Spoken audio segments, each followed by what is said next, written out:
son günlerde bir operasyon var Türkiye'nin gündeminde.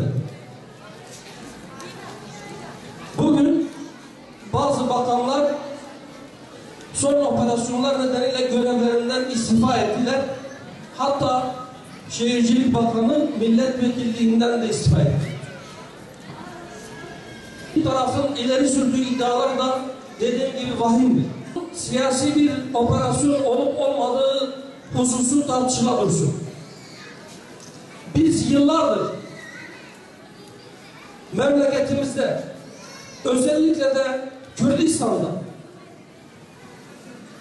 polisin, emniyetin, jandarmanın ve adliyenin muhalifleri sindirmek için bir silah olarak kullanıma geldiğini haykırıp duruyoruz. Fakat bugüne kadar sesimizi pek kimseye duyuramadık. Emniyetin olmayan delilleri oluşturması ilk değildir. Bugün güncel olan operasyonda böyle bir durum var mıdır, yok mudur onu zaman gösterecek.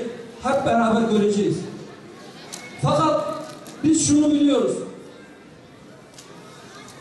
Olmayan delillerle yüzlerce kardeşimiz peşinen suçlu ilan edildi. Bu kardeşlerimizin pek çoğu düzmece mahkemelerde yargılandı. Ve bunlardan yüzlercesi mahkum edildi. Uyduruk delillerle 10 yıllarca cezaya çarptırıldı ve halen yüzlercesi cezaevinde.